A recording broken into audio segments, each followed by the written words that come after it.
If you get those sudden waves of fear where your heart starts pounding, your breath turns shallow, and your brain screams, "I'm about to lose it," you're not the only one, and you're not powerless.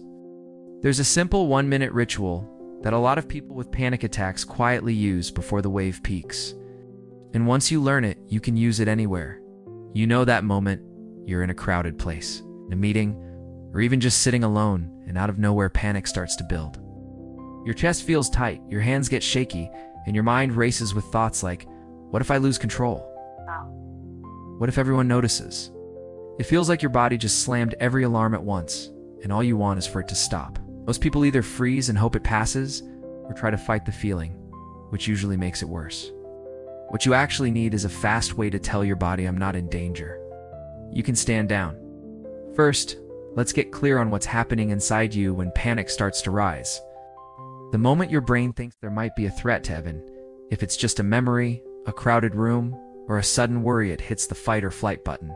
Adrenaline surges, your heart races, your breathing speeds up, your muscles tense, all to get you ready to run or fight.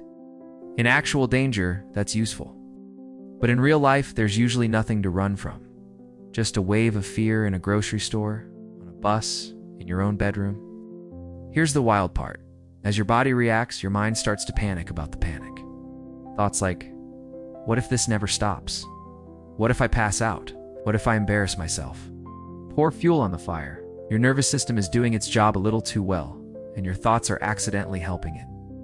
Understanding this loop body alarm gives scary thoughts, gives louder alarms the first step to breaking it. Now, the 1-minute ritual. When you feel panic rising, you don't need to win a fight against your own body. You need a sequence that brings your nervous system back towards safety. It has 3 pieces: ground, breathe, name, and reassure, and each one takes about 20 seconds. Step 1. Ground your body, about 20 seconds. Sit or stand with your feet flat on the floor. Press your toes down and really notice the solid feeling of the ground supporting you. You can gently press your fingertips together or touch something solid nearby, a chair, a desk, your own knees. You don't have to look calm on the outside. It can be tiny and subtle. That physical grounding sends a quiet message to your brain. I'm here. I'm in my body. The ground is under me. Step 2. Breathe with intention, about 20 seconds. Take a slow breath in through your nose for a count of 4. Hold gently for a count of 4. Then breathe out through your mouth for a count of 6, letting your shoulders drop and your jaw relax as you exhale. Do this twice. Longer exhales tell your nervous system that it's allowed to shift out of full alert. You're not trying to erase all anxiety. You're simply taking your foot off the gas pedal. Step 3. Name and reassure, about 20 seconds. Quietly in your head, name what's happening. This is panic. It's uncomfortable, but it will pass. Then add a gentle reminder. I've felt this before, and I always get through it. Or, my body is scared, but I am still in control of what I do next. This sounds simple, but it shifts your brain from pure fear mode into a slightly more logical, observing position. Instead of being inside the panic, you're now the one noticing it and talking to it. Put together, that's your 1-minute ritual. Ground gives breathe, gives name, and reassure.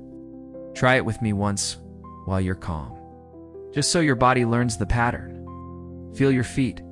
Take the 2 slow 4 for 6 breaths and say to yourself, this is just my alarm system. It's loud, but it passes. Notice if your body eases even a tiny bit. That tiny bit is the doorway. Of course, knowing this ritual and actually using it in real life are 2 different things. Panic doesn't send a calendar invite. It sneaks up. So you make this ritual easier to grab by attaching it to cues. Think about when you're most likely to feel panic or strong anxiety, right before a big meeting or presentation. When you're in crowded places, when you notice your shoulders up by your ears, or your breath getting tight, pick one of those moments as your personal signal. When I notice this, I do my 1-minute reset.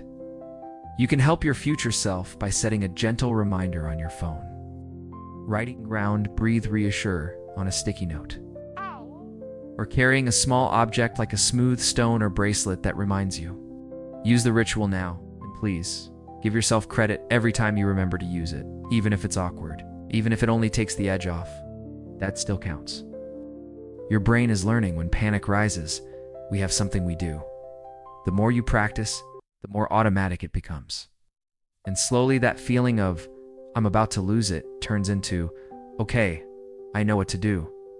So, next time you feel a wave of panic building, heart racing, chest tightening, thoughts spiraling, you don't have to just ride it out or hope it passes. You have a 1-minute ritual. Ground your body, breathe with intention, name what you're feeling, and reassure yourself. It's small, it's fast, and you can do it in a crowd, at work, on a bus, or alone in your room without anyone knowing. Try it once today, even if you're okay right now, just to show your nervous system what it feels like. The next time panic tries to take over, run the ritual and notice what changes, even if it's only 10% less intense. That 10% is a sign that your alarm system can listen. If this helps you, come back and share where you used it on a train, in class, before sleep, because your experience might be the nudge that lets someone else feel a little less terrified of their own body.